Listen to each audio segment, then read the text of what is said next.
রাত 2টা বাজে। ঘুমের ঘোরে মনে হচ্ছে কেউ একজন আমার রুমে প্রবেশ করছে। এক অদ্ভুত আচরণ করার চেষ্টা করছে।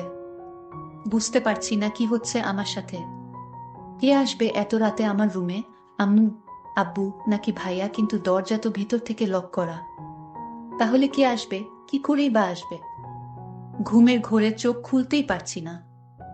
অনেক কষ্টে চোখ খুলতেই দেখলাম একজন লোক পালিয়ে গেল।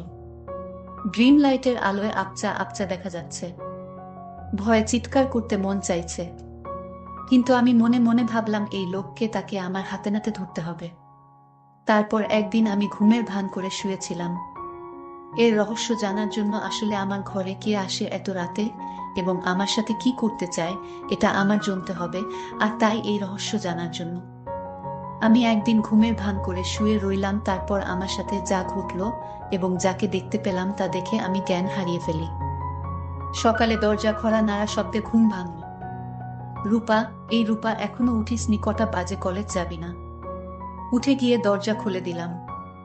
আম্মু আমার দিকে চেয়ে বলল, তোর কপালে কি হয়েছে? এরকম ফুলে আছে কেন? তখনই কপালে হাত দিতেই ব্যথা অনুভব করলাম। কালকের ঘটনাগুলো মনে পড়তেই গলা শুকিয়ে গেল। বুঝতে পারলাম না স্বপ্ন নাকি সত্যি ছিল। কিন্তু এতটা ভুল হবে? কে লোকটা ছিল? এরপর কি হলো কিছুই তো মনে নেই। না না, আর কিছুই ভাবতেই পারছি না। আম্মু আমার উত্তর না পেয়ে, কি রে, কি হয়েছে? কই কিছু না তো। কিছুই হয়নি, তুমি যাও, আমি ফ্রেশ হয়ে নিচে যাচ্ছি। আম্মুকে কিছু না বলেই রুমে চলে আসলাম। এসে ভাবতে লাগলাম কে আমার রুমে আসলো, কি করেই বা রুমে ঢুকল। হয়তো তাই, কারণ আমি কখনো জানালার দরজা লাগিয়ে ঘুমাই না। নিজেই নিজেকে প্রশ্ন করতে লাগলাম। মনের ভিতর হাজারো প্রশ্ন, কোনো কিছুই মাথায় ঢুকছে না। ভাবতে ভাবতে ফ্রেশ হয়ে এলাম। দেয়ালে দিয়ে মুখ মুছে আয়নায় দিকে তাকাতেই দেখলাম মুখটা অনেকটাই ফুলে গেছে। হঠাৎ ড্রেসিং টেবিলের সামনের একটা কাগজ চোখে পড়ল। কাগজটা নিয়ে পড়তে লাগলাম। এটা ছিল তোমার শাস্তি, আমাকে কষ্ট দেওয়ার শাস্তি, আমার থেকে দূরে থাকার শাস্তি। এই 3টা মাস আমি ঘুমোতে পারিনি। তুমি আমাকে ঘুমোতে দাওনি। আমাকে কষ্ট দিয়ে তুমি শান্তিতে ঘুমোচ্ছ। চিঠিটা পড়ে মুখ হা হয়ে গেছে। সবকিছু যেন ঘুলিয়ে যাচ্ছে। কি হচ্ছে আমার সাথে কিছুই বুঝতে পারছি না। কে এই লোক? কি চায় আমার কাছে? সবকিছু মাথার উপর দিয়ে যাচ্ছে। রাগে মাথাটা পেটে যাচ্ছে। উনার ঘুমে কি মই দিয়ে এসছি নাকি? কত বড় সাহস! ওকে তো আমি সামনে ফেলে মেরে ফেলবো। কিন্তু বুঝতে পারছি না লোকটা কে। আমার তো তেমন কারোর সাথে দেখা হয়নি। ভাবতে ভাবতে আম্মু আবার ডাকছে নাস্তা করার জন্য। নিচে ডাইনিংয়ে গিয়ে দেখলাম আব্বু মা নাস্তা করছে আর আম্মু খাবার সার্ভ করছে। আমার পরিচয়টা দিয়ে দেই, আমার নাম রূপা। আমি কলেজে পড়ি। আমি খুবই শান্ত একটা মেয়ে বললে ভুল হবে, একটু একটু দুষ্টুমি করি। আমাদের সিঙ্গেল পরিবার, বাবা মা, ভাইয়া আর আমি। আমাদের ব্যবসা আছে, ওইটা আব্বু দেখাশোনা করে। আর ভাইয়া সিলেট জেলায় আনসারে চাকরি করে। যাই হোক, গিয়ে বসলাম নাস্তা করতে। বুঝতে পারছি না ঘটনাটা সবাইকে বলবো কিনা। বললে অয়তা টেনশন করবে, থাক বলি না, হয়তো কেউ মজা করছে। কিন্তু কালকের ঘটনা তো মজা হতে পারে না। এসব ভাবছি, বাবার ডাকে ঘোর কাটে। কি হয়েছে? না খেয়ে খাবার নাড়ছিস কেন? আর কি এত ভাবছিস? না কিছু হয়নি বলে খাবার খেতে শুরু করলাম। পাশ থেকে আব্বু বললেন, জ্বর এসছে নাকি মাম্মি? এরকম দেখাচ্ছে কেন? কপালে হাত দিয়ে দেখে বলে, না জ্বর তো না। সবাই সন্দেহের চোখে তাকিয়ে থাকে। ওদের তাকানো দেখে ঘাবড়ে গেলাম। আরে আজব, জ্বর আসবে কেন? ঘুম থেকে উঠছি তো, তাই এমন দেখাচ্ছে। কথাগুলো বলে দ্রুত খেয়ে চলে আসলাম। রেডি হয়ে কলেজে চলে আসলাম। বাবা ড্রপ করে দিল। কলেজে গিয়ে আমার বেস্টু আয়শা আর রিফা এর সাথে দেখা হলো। কালকের ঘটে যাওয়া ঘটনার সবকিছু খুলে বললাম। আমার কথা শুনে হেসে বলে, হয়তো স্বপ্নে দেখেছি। কিন্তু সেই চিঠিটা আর কপাল দেখে বিশ্বাস না করার কোনো উপায় নেই। ওরাও অবাক হয়ে ভাবছে কে এই লোকটা।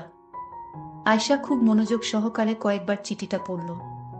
তারপর একটা গোয়েন্দা ভাব নিয়ে বলল, আচ্ছা রূপা, এখানে 2 মাসের কথা বলছে, মানে 2 মাস আগে তোর সাথে দেখা হয়েছে বা কিছুতে হয়েছে? তুই মনে করে দেখতো 2 মাস আগের কথা বিশেষ কারোর সাথে দেখা হয়েছে কিনা। আয়শার কথাগুলো শেষ না হতেই ঘন্টা বাজল। ক্লাসের সময় হয়ে গেছে। তারপর আর কথা না বাড়িয়ে ওর ক্লাসে চলে এলাম। ক্লাস শেষ করে আসতেই রিফা বলল, আরে বইন, এত চাপ নিস না তো, চল ফুচকা খেয়ে আসি। ফুচকা খাচ্ছিলাম তখন কয়েকজনের কথা শুনে তো অবাক। কারণ কাল যে ছেলেটা আমাদের রেগিং করছিল, সে নাকি হসপিটালে কে যেন মেরে হাপা ভেঙে দিছে। আসলে ছেলেটা আমাদের সিনিয়র ছিল। শুনে মনে মনে খুব খুশি হলাম। তারপর ফুচকা খেয়ে রিফা আর আয়শা ওদের বাসায় চলে গেল আর বলল এত চিন্তা না করতে। আমিও বাসায় রওনা দিলাম। ইদানিং আমার মনে হলো কেউ যেন আমাকে ফলো করছে, কিন্তু তাকালে কাউকেই দেখি না। সেদিনের পর থেকে ভয়ে দরজা আটকে ঘুমাই। এভাবে দুদিন কেটে যায়। কলেজের ক্যাম্পাসে আয়শা আর রিফা এর সাথে বসে গল্প করছিলাম। তখন আমাদের সিনিয়র জিহাদ ভাইয়া এসে আমার পাশে বসে বললেন, হেই গার্লস, কেমন আছো? আমরা হেসে প্রতি উত্তরে বললাম, ভালো ভাইয়া। তারপর ঠোকঠাক অনেক কথাই হলো। আমরা অনেক সময় বসে গল্প করলাম। ভাইয়া অনেক মজার এবং খুবই ভালো একজন মানুষ। দেখতে খুবই সুন্দর। কলেজের অনেক মেয়ে লাইন দিয়ে পড়ে আছে ভাইয়ার পিছে, কিন্তু ভাইয়া কাউকে পাত্তা দেন না। উনি ভাইয়ার ফ্রেন্ডের ভাই। ভাইয়াই বলছিল দেখে শুনে রাখতে, কিন্তু আমি তেমন কথা বলি না। রনি ভাইয়ার কথা ওনাকে বলিনি বললেই একটা ঝামেলা হবে। আমি ঝামেলা পছন্দ করি না। তারপর উনার সাথে কথা বলতে বলতে আমি উঠে বললাম, তোমরা কথা বলো, আমি একটু আসছি। বলে চলে আসলাম। রুটি খেয়ে চলে আসতে যাব, তখন কেউ একজন এসে আমায় বলল। লোকটার খুব রেগে বলল, তোমার সাহস কি করে হয় তুমি ওই ছেলের সাথে হেসে হেসে কথা বলো? আমি কিছুই বুঝতে পারলাম না। বললাম, আমি যার সাথে ইচ্ছা তার সাথে কথা বলবো, আপনার কি সমস্যা? আপনি কে বলার? সাহস তো কম না শুরু। লোকটার মুখে মাস্ক পরা, খুবই চেনা চেনা লাগছে, কিন্তু লোকটাকে চেনার কোনো উপায় নেই। লোকটি বলতে লাগলো, কেন ভয় পাচ্ছে কেন? অনেক কষ্টে তোমায় খুঁজে পেয়েছি, আর হারাতে দিব না। উনার কথা শুনে ভয় করছে, আবার রাগ ও লাগছে। আপনি এখানেও চলে আসছেন আমাকে মারতে। তার মানে সেদিন রাতে আপনি আমার রুমে এসেছিলেন আমাকে মারতে। তো না মেরে আমার সাথে দুর্ব্যবহার করার সাহস হয় কি করে হলো? বজ্জাত ছেলে। মেয়েদের দেখলেই কথা বলতে করতে মন চায়। আর করবেন নাই বা কেন? মানুষকে মেরে ফেলাই তো আপনার কাজ, এটা আর কি এমন বিষয়? তো মেরে ফেলেন আমাকে এখনই। শাহিন, এভাবে পিছু করার তো কোনো মানেই হয় না। চোখ বন্ধ করে কথাগুলো একদমে বলে ফেললাম। চোখ খুলতেই উনার চোখের দিকে তাকিয়ে আতঙ্কে উঠলাম। রাতে আমার রুমে এই লোক যায়, কিন্তু তাকে ঠিক চিনা যাচ্ছে না। কিন্তু এই লোকটিকে চেনার জন্য আমি প্রতিদিন রাতে ঘুমের ভান করে শুয়ে থাকি, কিন্তু ইদানিং আসে না। আপনাদের 2 মাস আগের কিছু কথা শেয়ার করে নেই, তা না হলে আপনার কিছুই বুঝবেন না। 2 মাস আগে কলেজ ট্যুরে 2 দিনের জন্য সিলেট গিয়েছিলাম। ওইখানে গিয়ে প্রথম দিন ভালোই কাটে, কিন্তু বিপত্তি ঘটল। দ্বিতীয় দিন সবাই পাহাড় ঘুরে ঘুরে দেখছে। আমি, আয়শা, রিফা আমরা গল্প করছি আর ঘুরছি। তখন আয়শা আর রিফা ছবি তুলতে ব্যস্ত। পাহাড়ে ঘুরতে ঘুরতে এক পর্যায়ে ওদের থেকে অনেক দূরে চলে আসি। একটা জায়গায় আসতেই যা দেখলাম তাতে আমি অবাক হয়ে হাঁ করে তাকিয়ে থাকলাম। একটা ছেলে হাতে বন্দুক তাক করে আছে, সামনে একটা হাত বাঁধা লোকের দিকে। ছেলেটার সাথে আরো অনেক ছেলে, তাদের হাতে দা ইত্যাদি। এসব দেখে ঘাবড়ে যায়। ছেলেটা একটা লোককে মারল চোখের সামনে। এমন ভয়ঙ্কর দৃশ্য দেখে জোরে চিৎকার দিয়ে উঠি। তাতে লোকগুলো আমায় দেখতে পেয়ে যায়। কিছু না ভেবেই ভয়ে দৌড় শুরু করি। ওই ছেলেটি বাকি ছেলেগুলোকে বলা কথা কানে বাজল, লাশটা পুঁতে ফেল, মেয়েটাকে আমি দেখছি। বলে বন্দুকটা কোমরে গুজে আমার পিছনে ছুটতে লাগলো আর বলল, এই মেয়ে দাঁড়াও বলছি, দাঁড়াও। কিন্তু এই লোকটাই আমার ঘরে রাতে ঢুকতো, আপনাদের বলে রাখি। কিন্তু এই লোকটাকে, এটা আমি এখনো জানতে পারিনি। কিছুটা আন্দাজ করতে পারলাম তার ছায়াটা দেখে। আমার মনে হলো এই লোকটাই আমার রুমে আসতো, কারণ তার ছায়া আমার দৃষ্টিতে বেঁধে গেছে। আমি আয়শাকে বললাম, এই যে লোকটিকে দেখতে পাচ্ছিস, এই লোকটার মতোই আমি যাকে আমার রুমে দেখতে পেয়েছিলাম। তুই এটা বুঝলি কি করে? ওর ছায়াটা আমি দেখতে পাই হালকা আলোতে। এই লোকটাই হবে। বলে রাখা ভালো, আমার বড় ভাই ব্যাটালিয়নে চাকরি করে সিলেট জেলায়। আমার আর যে লোকটা অন্য একটা লোককে মেরেছিল সে আর কেউ না, সে হচ্ছে আমার বড় ভাই। কিন্তু সে আমাকে দেখতে পায় না ভালো করে, আমাকে চিনতেও পারল না। আমি ঠিকই তখন চিনে ফেলি। আমি মনে মনে ভাবলাম আমার বড় ভাইয়া এমন পাষাণ হয়ে গেছে যে কিনা মানুষ হত্যা করে। আমি এই কথা ভাবতেই আমার খুব খারাপ লাগলো এবং ভাইয়ার প্রতি ঘৃণার জন্ম নিল। এসব চাকরি যারা করে তারা নাকি পাষাণ হয়ে যায়, আমার ভাবতেই অবাক লাগছে। যাই হোক, আমরা একদিন ট্যুরে ঘোরাফেরা করে বাড়িতে চলে আসলাম। আমি কিছুতেই ভাইয়ার মানুষ মারার দৃশ্যটা ভুলতে পারছি না। এসব ভাবতে ভাবতে ঘুমিয়ে পড়লাম। হঠাৎ আমার রুমে পায়ের আওয়াজ শুনতে পেলাম। আমার কপালে কে যেন হাত রাখল। 2 দিন ট্যুরে থাকায় তেমন একটা ঘুম হয়নি আমার, আর তাই বেহুশের মতো ঘুমাচ্ছিলাম। তাই কিছু বলতে পারিনি। হঠাৎ যখন অনুভব করলাম আমার রুমে কেউ এসেছে, তখন চোখ খুলে দেখি কেউ নেই, কিন্তু পায়ের চিহ্ন রয়ে গেছে ঘরে। পায়ের চিহ্নটা আমার খুব পরিচিত মনে হলো।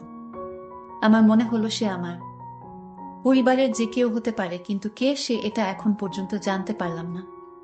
আমি এই কারণে শান্তিতে ঘুমাতে পারি না। এটা কি আমি স্বপ্ন দেখি নাকি বাস্তব তাও বুঝতে পারছি না। আমি এখন থেকে ভাবলাম আজ থেকে সারাদিন ঘুমাবো, সারা রাত সজাগ থাকবো। মানে ঘুমের ভান করে থাকবো আমি তাকে হাতে নাতে ধরতে চাই। সে কেন আমার ঘরে আসে, আমার কাছে কি চায়, এটা জানার জন্য আমার মনে একরকম হতাশা তৈরি হয়ে গেল। আমি আমার পরিবারের অর্থাৎ মা বাবার সাথে বিষয়টা শেয়ারও করতে পারছি না। শেয়ার করব তখন যখন এর রহস্য আমি জানতে পারবো। তো পরের দিন সকালে কলেজে গেলাম, তারপর আয়শার সাথে আজ রাতের ঘটনাটা শেয়ার করলাম। আয়শা আজ রাগান্বিত হয়ে বলল, দুরু তুই কি বলিস, এসব স্বপ্ন বাদ দে, এগুলো শুনতে আর ভালো লাগে না, এগুলো স্বপ্নেই হয়, বাস্তবে হয় না। আয়শা তুই যাই কস না কেন, তুই দেখে নিস আমি 2-3 দিনের ভিতরে আমি তাকে হাতে নাতে ধরব। তুই ওয়াট করো। তারপর কলেজ থেকে বাসায় ফিরে শুনতে পেলাম আমার ভাইয়া বাড়িতে আসছে, কারণ 4 দিনের ছুটি নিয়ে আসছে। আমার জন্য অনেক গিফট নিয়ে আসছে। আমি বাড়িতে প্রবেশ করতেই আমি ভাইকে দেখি দরজার সামনে দাঁড়িয়ে আছে। আমি কাছে গিয়ে বললাম, ভাইয়া কেমন আছো? কিন্তু মনে মনে ভাইয়ার জন্য ঘৃণাও কাজ করে, কারণ ভাইয়া এখন মানুষকে মানুষ মনে করে না, যাকে থাকে ধরে মারধর শুরু করে দেয়। এটা তো আমি ট্যুরে গিয়ে দেখতে পেলাম। কিন্তু ভাইয়ার শরীরের একটা পারফিউমের গন্ধ পেলাম। আমার রুমে রাতে যে আসতো তখন একই পারফিউমের গন্ধ পেলাম। আমার যেন ভাইয়াকে সন্দেহ হতে লাগলো। কিন্তু ভাইয়া আমার ঘরে কেন আসবে? আবারও মনকে প্রস্তুত করলাম, রাতে ঘুমাবো না। আমি ঘুমের ভান করে থাকবো, দেখব কে আসে আমার রুমে এবং কি চায় সে। ঠিক প্ল্যান মতো আজও ঘুমের ভান করে শুয়ে রইলাম।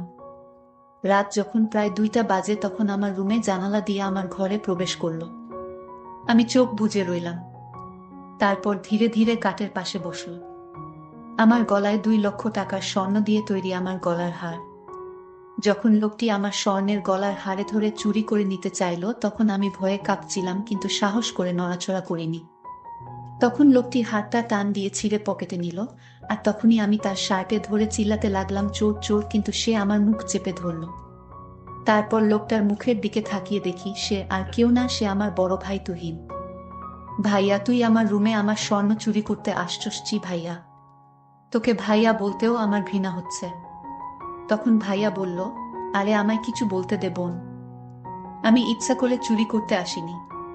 তুই তো জানিস না আমি চাকরি করে মাত্র 15,000 টাকা পাই, আর সেই টাকা তো আমার বাড়িতে পাঠাতে হয়, বাবাকে হিসাব দিতে হয়। আমি একটা বড় বিপদে পড়ে আমি তোর স্বর্ণের হার চুরি করতে বাধ্য হলাম। কি বিপদ ভাইয়া? শোনো বোন, আমি একটি লোককে মেরে ফেলি, আর তাই আমার চাকরি নিয়ে টানানাটি শুরু হয়েছে।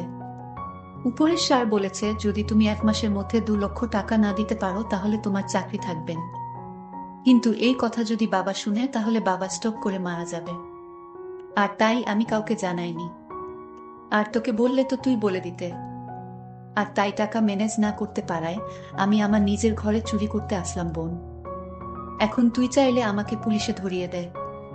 ভাইয়ার কথা শুনে আমি অবাক। তুমি আমার কাছে যদি চাইতে তাহলেই তো আমি তোমাকে আমার স্বর্ণ বিক্রি করে টাকা দিতাম, চুরি করার কি দরকার ছিল? আরে পাগলি, আমি যদি তোকে বলতাম মানলাম, তুই আমাকে বিক্রি করে টাকা দিতে আমি মানলাম, কিন্তু বাবা মা যখন লক্ষ্য করতো তোর গলায় কোনো হার নেই তখন কি বলতি? কিন্তু আমি যদি নিতে পারতাম তাহলে তুই এবং আমার মা বাবা ভাবতো এটা চুরি হয়ে গেছে। ঠিক আছে, বুঝেছি, তুমি এইগুলো নিয়ে বিক্রি করে চাকরি বাঁচাও। ধন্যবাদ বোন, আমি তোকে এর চেয়ে বেশি দামি হার উপহার দিব। প্রিয় বন্ধুরা, গল্পটি কেমন লাগলো তা অবশ্যই কমেন্ট করে জানাবেন। ধন্যবাদ।